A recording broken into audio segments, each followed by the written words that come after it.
We all depend on natural resources, like land, energy and water. They are essential for social and economic development, but our growing use of such resources is unsustainable. ODI's Development Progress project has taken a closer look at 4 countries to explore how they are managing the challenge of reducing poverty while developing sustainably. In Vietnam, access to electricity increased from 14% to 97% of the population in just 20 years, bringing energy to 35 million people. Supply of renewable electricity has increased 5-fold, but the use of fossil fuels is also growing. Vietnam shows how a country can rapidly increase access to electricity, especially in rural areas, but also the risks electricity generation poses for long-term sustainability. Meanwhile, Brazil has more than doubled its energy supply in 2 decades, bringing electricity to 55 million more people. 90% of rural households and 99% of urban households are now connected.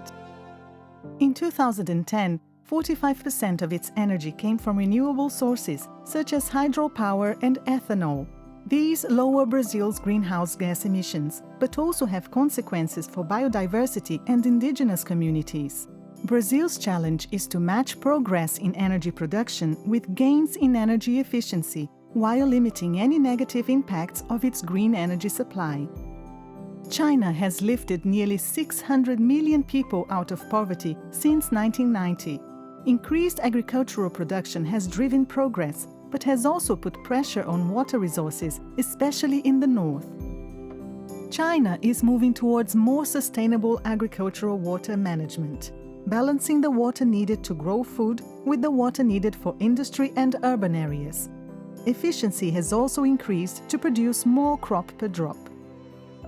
But it now needs to ensure that ambitious national policies trickle down and are aligned with local interests, which may not always prioritize environmental concerns.